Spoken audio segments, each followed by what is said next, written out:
Hello everyone, मैं वर्तिका स्वागत करती हूँ अपने चैनल पे। आई होप आप सब अच्छे होंगे। तो ये DSSB PRT के लिए जो NIOS समरी करवाई जा रही है उसकी आज नेक्स्ट वीडियो है। अगर आपको नहीं पता है या आपने नहीं देखा है तो आप देख सकते हो, डिस्क्रिप्शन में लिंक दे रखा है और इस पूरी प्लेलिस्ट बनी हुई है। तो इस यूनिट वाइज चैप्टर को कंप्लीट करिए। बहुत छोटी छोटी वीडियोज़ होती हैं, बहुत लंबी करने की ज़रूरत नहीं है। पॉइंट वाइज समझेंगे तो ईजिली यूनिट खत्म हो जाएगी और फिर हम लोग रिवाइज कर लेंगे। ठीक है, तो चलिए स्टार्ट करते हैं। तो आज हमारी जो यूनिट है वो है क्रिएटिविटी यानी कि सृजनात्मकता, जो कि यूनिट 6 है 506 कोर्स की। ठीक है, इसमें क्या क्या पढ़ना है, देखिए यहाँ से क्वेश्चन बहुत आए हुए हैं। एक 4P हो गया, 4P क्या है ये पढ़ना है हमको, और जो टॉरेंस और मेयर है उनके अकॉर्डिंग सृजनात्मकता की कौन से चरण होते हैं, ये सारी चीज़ें पढ़नी है। गिलफोर्ड का जो टेस्ट है, क्रिएटिविटी टेस्ट है, उन सब के बारे में पढ़ना है। तो सीधे सीधे क्वेश्चन आए हुए हैं, बिल्कुल भी मिस मत करिएगा, अंत तक वीडियो देख लीजिएगा। ठीक है, और वीडियो अच्छी लगेगी तो लाइक कर दीजिएगा, कॉमेंट कर दीजिएगा, शेयर कर देंगे तो वो और अच्छी बात है। तो चलिए स्टार्ट करते हैं। क्रिएटिविटी जो है वो सेल्फ का ही भाग है। अब हम इससे पहले जो मैंने यूनिट पढ़ी थी वो थी सेल्फ कॉन्सेप्ट। ठीक है, स्वयं प्रत्यय। ठीक है, तो यहाँ पे सेल्फ का ही पार्ट होता है क्रिएटिविटी, ये जन्मजात नहीं होती है। अगर यहाँ से क्वेश्चन आता है कि क्रिएटिविटी पे हेरिडिटी और इन्वायरमेंट में किसका प्रभाव होता है, जैसे जनरली हम लोग ने पढ़ा है डेवलपमेंट जो होता है वो हेरिडिटी और इन्वायरमेंट का प्रोडक्ट होता है, आनुवांशिकता और पर्यावरण का प्रोडक्ट होता है। लेकिन क्रिएटिविटी पे हेरिडिटी और इन्वायरमेंट में से इन्वायरमेंट का अधिक प्रभाव होता है।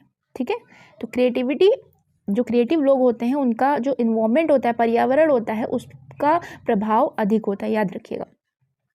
सभी बच्चों में भिन्न होती, क्रिएटिविटी होती ज़रूर है लेकिन सभी बच्चों में भिन्न होती, किसी में ज़्यादा होती है, किसी में कई रूप में डिफरेंट रूप में होती है। क्रिएटिविटी से होता क्या है, समाज का विकास होता है, इन्वेंशन होते हैं, डिस्कवरीज होती हैं। किसकी वजह से, क्रिएटिविटी की वजह से होती है।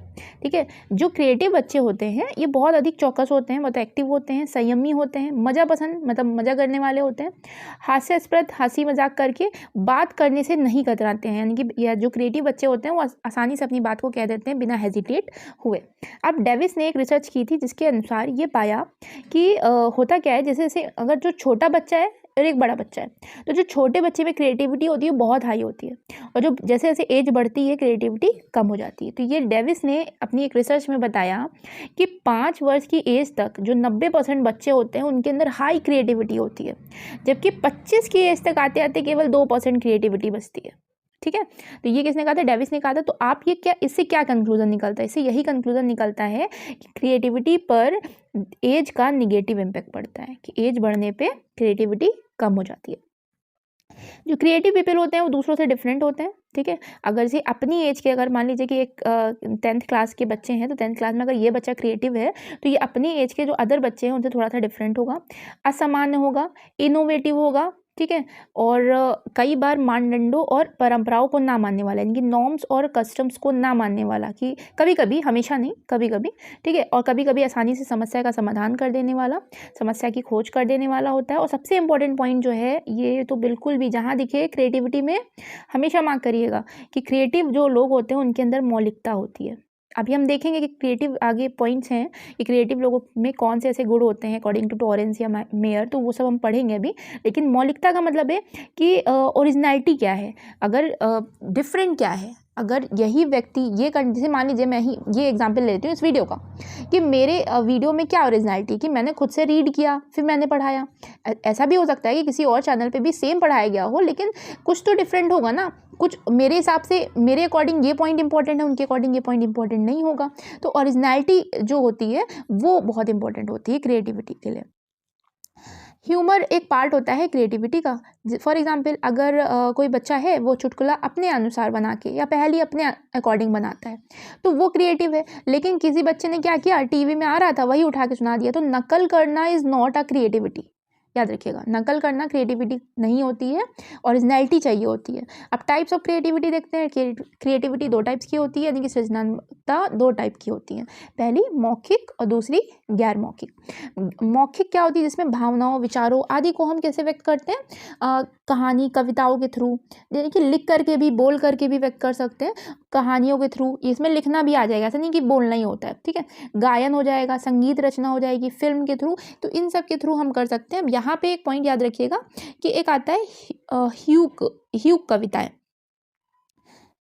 हेइकू कविता है। तो ऐसा कुछ भी दिखेगा तो भी याद रखिएगा यही वर्बल का ही पार्ट है। ठीक, अब आता है नॉन वर्बल में क्या होता है, तो नॉन वर्बल में हमारा पेंटिंग आ जाता है, चित्रकला आ जाता है, मूर्तिकला, कोलाज, रंगोली, जो डांस फॉर्म्स होते हैं या डांस होते हैं वो भी नॉन वर्बल का पार्ट है, लोक संगीत आ जाता है, आर्किटेक्चर जैसे ताजमहल है, ठीक है, कुतुब मीनार है, तो ये सारे क्या हैं, ये इसमें भी तो क्रिएटिविटी है ना, लेकिन कौन सी क्रिएटिविटी है, नॉन वर्बल, यानी कि गैर मौखिक क्रिएटिविटी है। डिज़ाइंस हो गया, कंप्यूटर, मोबाइल, मशीन, जितनी भी मशीन्स होती हैं वो भी क्रिएटिविटी के थ्रू ही बनी है, तो यहाँ पे नॉन वर्बल क्रिएटिविटी हो जाएगी। ठीक है, नेक्स्ट पॉइंट देखते हैं, क्रिएटिव थिंकिंग के क्या स्टेप्स होते हैं, यानी कि सृजनात्मक जो सोच होती है, चिंतन होते हैं, उसके क्या स्टेप्स होते हैं। तो स्टेप्स को याद कर लीजिएगा। पहला हमारा आता है कि तैयारी करना। तो तैयारी में क्या हो जाएगा, तो जो सृजनात्मक व्यक्ति होता है वो अपने उसके पास जो पहले से पूर्व ज्ञान है, ठीक है, उसका यूज़ करता है किसी समस्या के समाधान के लिए, उस समस्या को सॉल्व करने के लिए पहले वो देखता है उसके पास है क्या क्या चीज़ें हैं, समस्या सुलझाने के लिए वो कैसे तैयारी करेगा। फिर वो ध्यान केंद्रित करता है, यानी कि कंसंट्रेटेड अटेंशन, और जब ध्यान केंद्रित करता है उस समस्या के समाधान के लिए, तो वहाँ पर वो क्या करता है, ज्ञात से अज्ञात की ओर जाता है, यानी कि नोन टू अननोन जाता है, नोन टू अननोन जाता है। ठीक, फिर समस्या से पीछे हटना। अब ये कल जो मैंने बताया था ना ग्राहम वलास वाला, उसी से ही मिलता जुलता है। इंक्यूबेशन वो पीरियड होता है जिस टाइम पे आप थोड़ी देर के लिए क्या करते हो, थोड़ी देर के लिए आप ब्रेक ले लेते हो उस चीज़ से, मतलब आपके कॉन्शियस माइंड से आप वो चीज़ निकाल देते हो, लेकिन अनकॉन्शियस माइंड में वो चीज़ चल रही होती है, मतलब अचेतन मन में वो चीज़ चल रही होती है, लेकिन चेतन मन से वो कुछ देर के लिए निकाल देते हो, यानी कि थोड़ी देर के लिए समस्या छोड़ देते हो, जो होगा देखा जाएगा। ठीक है, तो इस पीरियड को क्या बोलते हैं, उष्मायन या फिर इंक्यूबेशन। तो स्टेप्स क्या हैं, अभी तक क्या हमने देखा, पहले हम प्रिपरेशन करते हैं, देन हम ध्यान केंद्रित करते हैं, फिर हम क्या करते हैं, थोड़ी देर के लिए पीछे हट जाते हैं, फिर अचानक से हमारे पास सोल्यूशन आ जाता है। तो अचानक से सोल्यूशन आ जाएगा तो क्या हो जाएगा। अच्छा, यहाँ पे आप फिर कमेंट करके बताइएगा कि ग्राहम वलास ने कितने स्टेप बताए थे क्रिएटिव थिंकिंग के।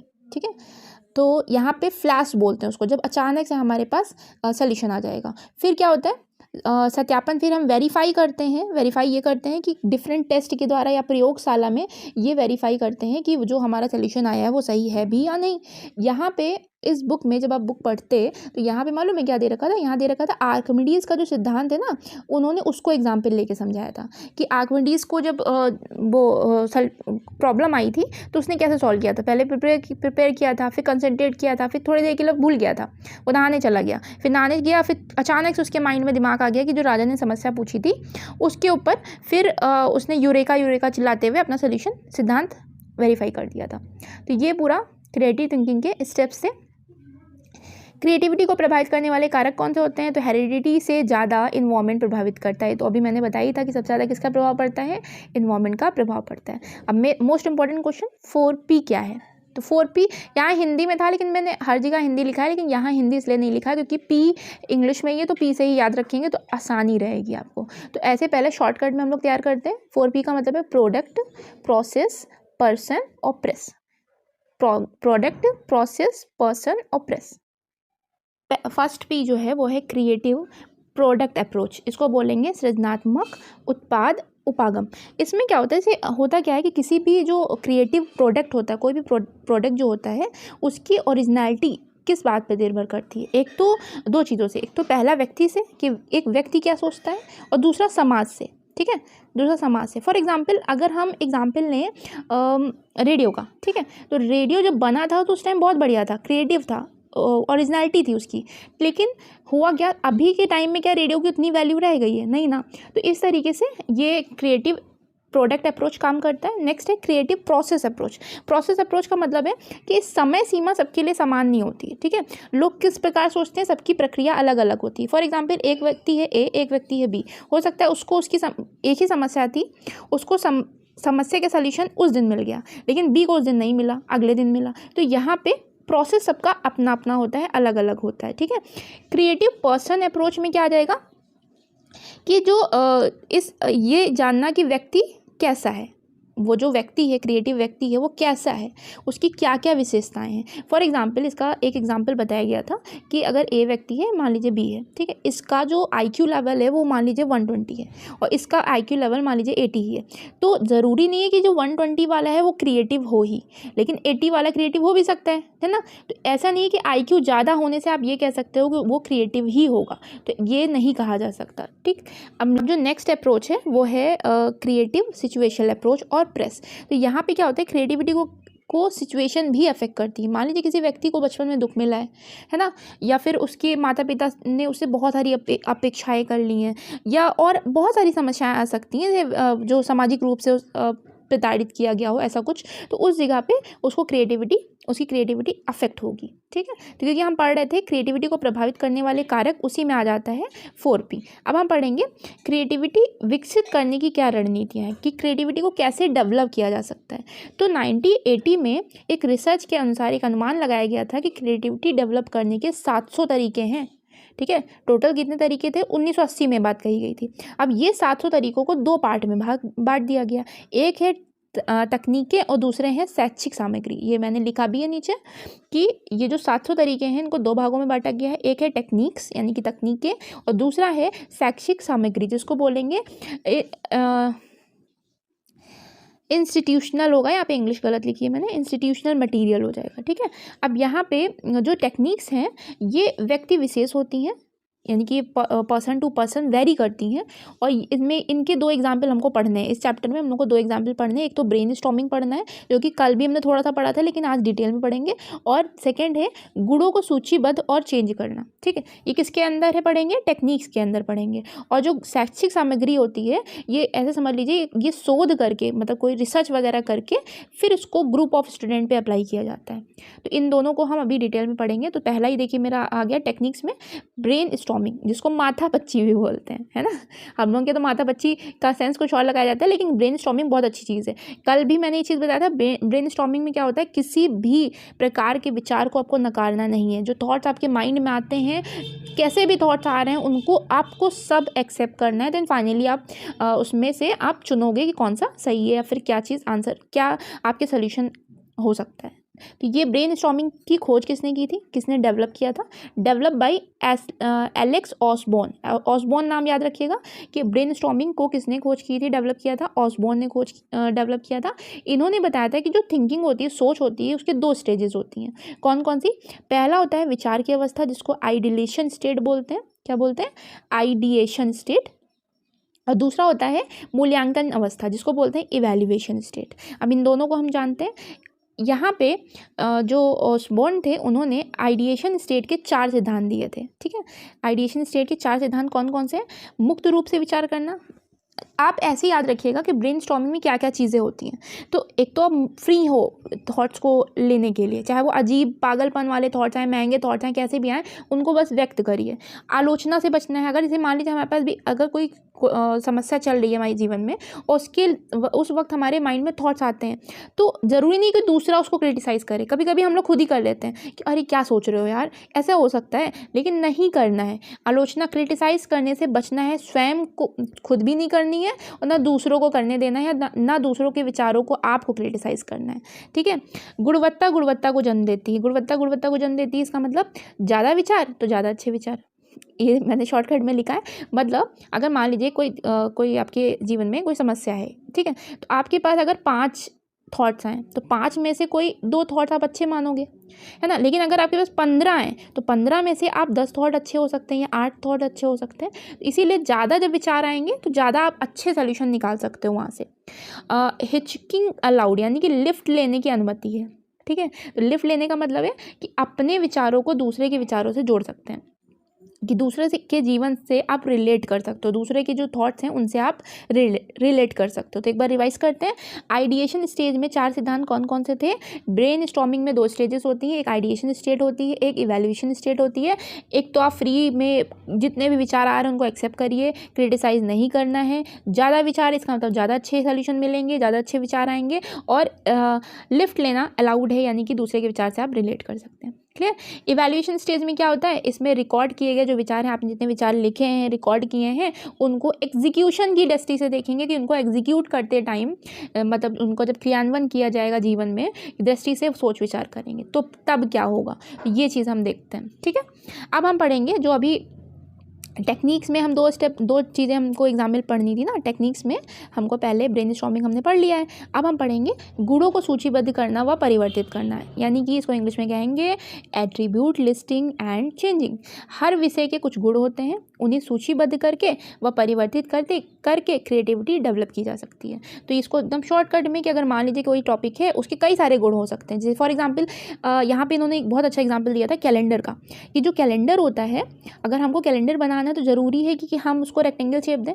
हम उसके कई गुण हो सकते हैं, जैसे अगर हम कहें कि इसका शेप का एक गुण हो सकता है ना, और इसमें मंथ हो सकते हैं, है ना, और बहुत सारी चीज़ें हैं। छुट्टियाँ साइड में लिखी होती हैं, थोड़ा सा कॉलम बना दिया जाता है जिसमें आप एक्स्ट्रा नोट लिख सकते हो। तो उसको आप उनके गुण के अनुसार आप सूचीबद्ध करें एंड देन आप परिवर्तित करें, कुछ चेंज कर दें, तो इससे क्या होगा, क्रिएटिविटी डेवलप हो जाएगी। तो क्रिएटिविटी डेवलप करने का हमने पहला तरीका टेक्निक वाला समझ लिया। अब हम देखते हैं इंस्टीट्यूशनल मटीरियल, जिसको बोलते हैं शिक्षण सामग्री।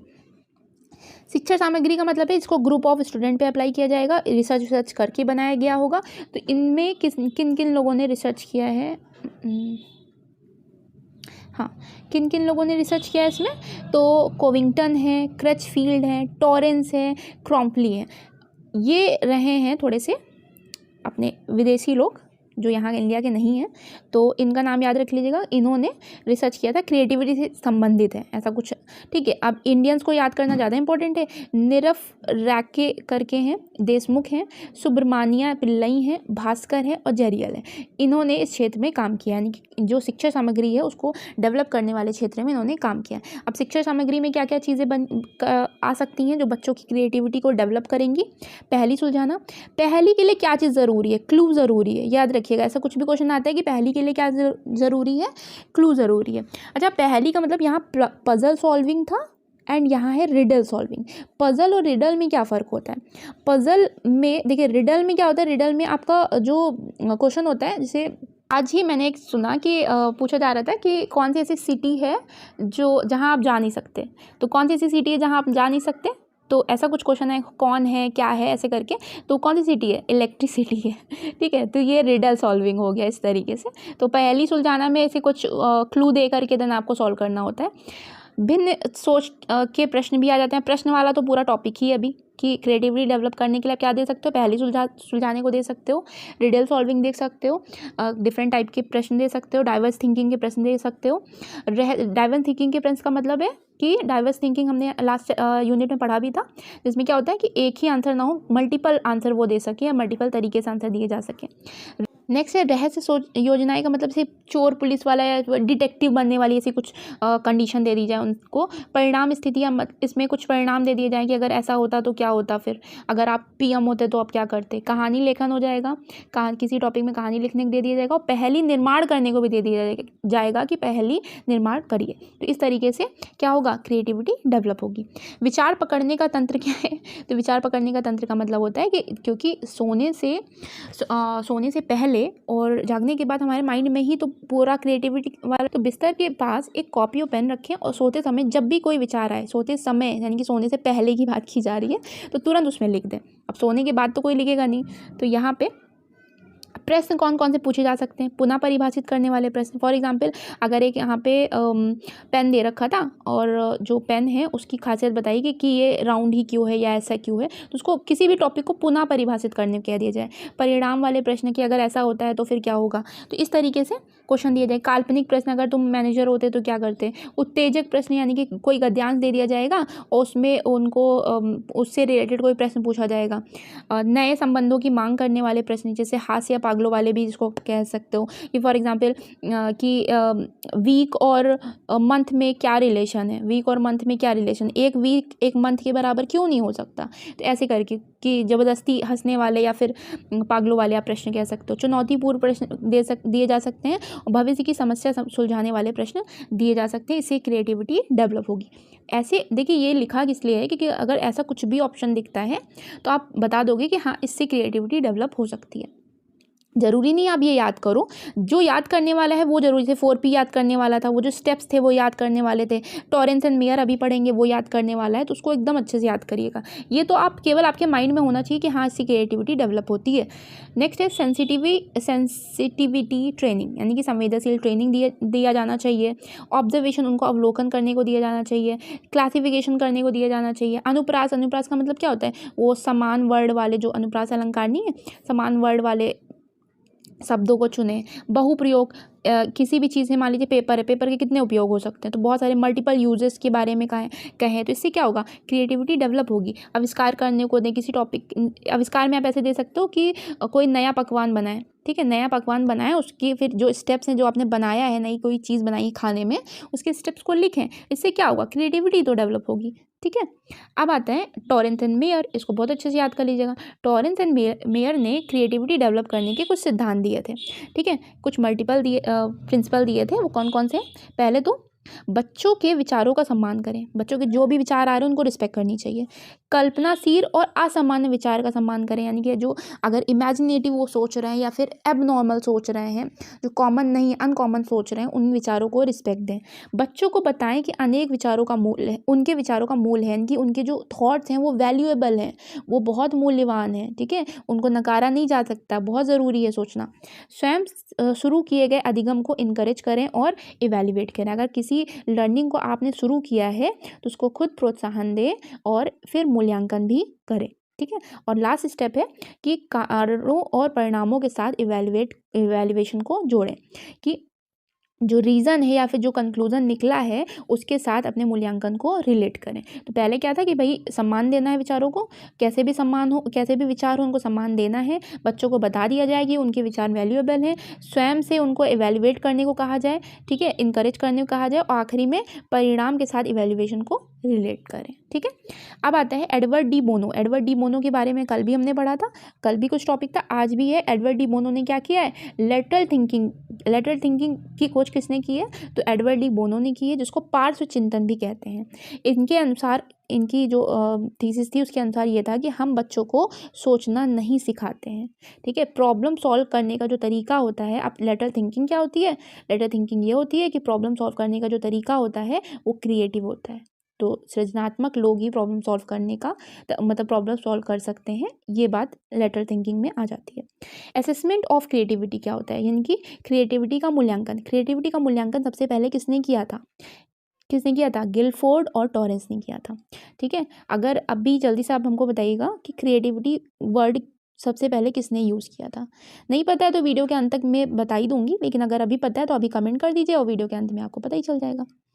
गिलफोर्ड एंड टॉरेंस पहले वैज्ञानिक थे जिन्होंने क्या किया था, क्रिएटिविटी का असेसमेंट किया था, मूल्यांकन किया था। इन्होंने बताया था कि क्रिएटिविटी कैसे बनती है, तो कैसे बनती है, इन सारी चीज़ों से बनती है। ये सारे अगर ऑप्शन, ये बहुत इंपॉर्टेंट है, ठीक है, ये अगर ऑप्शन दिखते हैं तो समझ जाइएगा वो क्रिएटिविटी उनमें है। जैसे फ्लुएंसी हो जाती है, फ्लुएंसी का मतलब होता है प्रवाह। Think of large number of responses, यानी कि आपके पास वो क्षमता है कि आप बहुत सारे जो प्रतिक्रियाएं हैं उनके बारे में आप सोच सकते हो। ठीक है, फिर आता है लचीलापन, फ्लेक्सिबिलिटी। इसका मतलब होता है कि आप डिफरेंट टाइप के रिस्पॉन्सेज के बारे में, यानी कि अलग अलग तरीके के रिस्पॉन्सेज के बारे में सोच सकते हो। मान लीजिए इनमें फ़र्क सिर्फ इतना था, यहाँ लार्ज नंबर है, यहाँ डिफरेंट टाइप है। एक प्रॉब्लम थी, प्रॉब्लम के बारे में प्रॉब्लम के लिए आप बहुत सारे सोल्यूशन ढूंढ रहे हो, तो ये लार्ज नंबर हो गया। और डिफरेंट टाइप के सोच रहे हो, डिफरेंट टाइप का मतलब एक ही तरीका तो सोचोगे नहीं, अलग अलग तरीके से सोचोगे, तो वो हो जाएगा फ्लेक्सिबिलिटी। ठीक है, मौलिकता वो तो मैंने बताया था, बहुत मैंडेटरी है क्रिएटिविटी के लिए। Think in clever and uncommon, जो थोड़ा सा डिफरेंट है दूसरों से। जिज्ञासा होनी चाहिए, यानी कि नंबर ऑफ क्वेश्चन आपके माइंड में किसी भी चीज़ को लेकर के वो क्षमता होनी चाहिए कि आपके माइंड में क्वेश्चन आए, आपके अंदर जिज्ञासा, क्यूरियोसिटी हो। ठीक है, दृढ़ता यानी कि परसिस्टेंसी होनी चाहिए। परसिस्टेंसी मतलब लगे रहना, उस प्रॉब्लम को छोड़ना नहीं जब तक, चाहे आप कितना भी फेल हो रहे हो। परसिस्टेंट के बारे में कल भी हमने पढ़ा था, आज भी है कि लगे रहना अपने काम में, भले आप फेल ही क्यों ना हो रहे हो। विस्तार करना, और विस्तार का मतलब होता है add details to problem.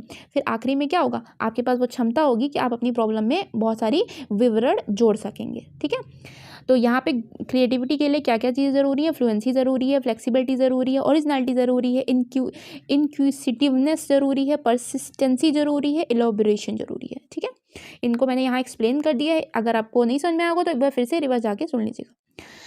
Sensitivity and risk taking also in creative person. जो सेंसिटिविटी होती है और रिस्क टेकिंग, अच्छा यहाँ पे एक बात कही गई थी, जो सेंसिटिविटी होती है वो महिलाओं में होती है और जो रिस्क टेकिंग यानी कि रिस्क लेने की क्षमता होती है वो पुरुषों में होती है ना। लेकिन जो क्रिएटिव पीपल होता है इनमें ये दोनों क्षमताएं होती हैं, सेंसिटिव भी होगा वो और रिस्क टेकिंग भी होगा। ये गिलफोर्ड के अकॉर्डिंग नहीं था, ये एक्स्ट्रा फैक्ट दे रखा था तो लिखा था गिलफोर्ड वाला, यहीं तक ये टॉपिक खत्म होता है। अब आता है क्रिएटिविटी टेस्ट टेक्निक क्या है। तो क्रिएटिविटी को टेस्ट करने की जो परीक्षण है उनमें Torrance test of creative thinking, Torrance ने जो टेस्ट बनाया था उसको टेस्ट ऑफ क्रिएटिव थिंकिंग कहते हैं। उन्होंने क्या किया, जो ऊपर ये एबिलिटी बताई है ना, जितनी क्षमताएं बताई हैं क्रिएटिविटी के लिए, इन क्षमताओं के आधार पर उन्होंने टेस्ट बनाया था अपना। तो अपनी ये जितनी भी क्षमताएं हैं ये एबिलिटीज़ हैं, abilities to think of a large number of responses, abilities to think of a different type of responses, ability इनकी क्षमता कुछ डिफरेंट सोचने की, डिफरेंट टाइप के क्वेश्चन रिस्पॉन्स पाने की, ये सारी क्षमताओं के आधार पे जो टेस्ट बनाया है वो टॉरेंस ने बनाया था। गिलफोर्ड के टेस्ट का क्या नाम था, स्ट्रक्चर ऑफ इंटेलेक्ट टेस्ट था। ठीक है, जो गिलफोर्ड का टेस्ट था वो स्ट्रक्चर ऑफ इंटेलेक्ट टेस्ट पे बेस्ड था। इसको इंग्लिश में याद रखिएगा, किस पे बेस्ड था, स्ट्रक्चर ऑफ इंटेलेक्ट टेस्ट पे बेस्ड था। टॉरेंस का टेस्ट किस पे बेस्ड था, उन्होंने जो एबिलिटी की क्षमताएं बताई थी उस पे बेस्ड था। अब आता है अगला पॉइंट, इंडिया में सबसे पहले क्रिएटिविटी टेस्ट किसने खोज की थी, तो बेकर, मेहंदी और बीके पासी ने खोजा था। ठीक है, इंडिया में खोज टेस्ट करने वाले ये पहले व्यक्ति थे। पासी ने जो क्रिएटिव टेस्ट बनाया था उसके अंदर कई सारे सब टेस्ट थे, ये बहुत इंपॉर्टेंट है, यहाँ से पूछा जाता है तो याद रख लीजिएगा कि क्रिएटिव टेस्ट जो बनाया था उसके सब टेस्ट यानी कि उप परीक्षण कौन कौन से हैं, उसके अंदर कौन कौन से उप परीक्षण आते हैं। तो पहला है सीइंग प्रॉब्लम टेस्ट, यानी कि हिंदी में लिखा हुआ है समस्या पहचानने का परीक्षण। इसमें क्या होता है, इसमें 4 क्वेश्चन दिए जाते हैं और स्टूडेंट को पोस्ट कार्ड या चप्पल के दोष लिखने को कहा जाएगा। ठीक है, तो इसमें 4 कितने क्वेश्चन होते हैं, 4 क्वेश्चन होते हैं और इसमें दोष लिखने को कहा जाता है। दूसरा है अनयूजुअल यूजेस टेस्ट, यानी कि असमान उपयोग टेस्ट। इसमें मतलब 2 क्वेश्चन दिए जाएंगे और कोई भी ऐसा चीज़ दे दिया जाएगा, ये एग्जाम्पल यहाँ बताया गया है। ठीक है, कोई भी ऐसा चीज़ दे दिया जाएगा जिसका एक समान कॉमन यूज़ और एक अनकॉमन यूज़ जो आप जनरली देखने को नहीं मिलता है, वो करने को कहा जाएगा, लिखने को कहा जाएगा। नेक्स्ट जो टेस्ट है वो कॉन्सिक्वेंसेस टेस्ट है, यानी कि परिणाम परीक्षण है। इसमें कोई भी असंभव स्थिति दे दी जाएगी और परिणाम लिखने को कहा जाएगा कि वो स्थिति मतलब वो पॉसिबल नहीं है, लेकिन फिर भी आपको वो सोचने को दे दिया जाएगा कि अच्छा क्या होगा। जब मान लीजिए आपको कह दिया जाएगा कि अगर आपको पीएम बना दिया जाए तो ऑलमोस्ट वो असंभव केस हो जाता है, तो यहाँ पे उनको लिखने को दिया जाएगा बच्चों को। और ये आ जाएगा जिज्ञासा परीक्षण, इसमें क्या होता है बच्चे से कई प्रश्न लिखने को कहा जाएगा, मतलब उनके माइंड में जो प्रश्न आ रहे हैं उनको लिखने को कहा जाएगा, प्रश्न दिया नहीं जाएगा, उनसे खुद लिखने को कहा जाएगा कि आपके माइंड में कौन कौन से प्रश्न आ रहे हैं। परसिस्टेंसी टेस्ट में क्या होता है कि इसमें क्या किया जाता है, क्यूब, हाफ क्यूब यानी कि घन, घनाभ, आधा घनाभ, ये इनका एक सेट दे दिया जाता है और उनसे मिल करके नई आकृतियाँ बनाने को दिया जाएगा। ठीक है, और लास्ट जो होता है वो इलैबोरेशन टेस्ट होता है, जिसमें अधूरे चित्र दिए जाते हैं और उनमें विवरण जोड़ने को कहा जाएगा कि उसमें और डिटेल्स आप क्या जोड़ सकते हो, ये कहा जाएगा। आई होप आपको क्लियर होगा। एक बार रफली देख लेते हैं फिर से। सीइंग प्रॉब्लम टेस्ट, पहले प्रॉब्लम देखेंगे, अनयूजुअल टेस्ट असमान यूज वाली चीज़ें देखेंगे, कॉन्सिक्वेंसेस परिणाम वाला टेस्ट हो जाएगा जिसमें असंभव स्थिति दे दी जाएगी, इनक्यूसिटिवनेस टेस्ट यानी कि जिज्ञासा वाले प्रश्न लिखने को कहा जाएगा। परसिस्टेंसी में क्या हो जाता है कि आकृति का निर्माण करने कहा जाएगा पहले से दी हुई आकृति से। इलैबोरेशन टेस्ट में क्या हो जाएगा कि अधूरे चित्र दिए जाएंगे, उनको डिटेल ऐड करने को, विस्तार करने को दिया जाएगा। अब ये जो मैंने कहा था कि क्वेश्चन मैंने अभी पूछा था उसका आंसर यहाँ दे रखा है कि 1950 में पहली बार मनोवैज्ञानिक गिलफोर्ड ने एक लेक्चर में सृजनात्मकता की ओर सबका ध्यान आकर्षित किया था, यानी कि क्रिएटिविटी को सबसे पहले किसने बोला था, गिलफोर्ड ने बोला था। ठीक, क्लियर। यहाँ पे आपका क्रिएटिविटी चैप्टर खत्म होता है कंप्लीट। आई होप आपको समझ में आया होगा। और काफ़ी मेहनत लगती है क्योंकि मुझे हिंदी इंग्लिश दोनों पढ़ना पड़ता है, क्योंकि अगर मैं इंग्लिश ज़्यादा यूज़ करूँगी तो आप कहोगे हिंदी में करो, हिंदी करती हो तो इंग्लिश में, इसीलिए थोड़ा सा मेहनत ज़्यादा करती हूँ। तो शेयर कर देंगे तो अच्छा लगेगा और नए हैं तो सब्सक्राइब कर दीजिएगा। Thank you.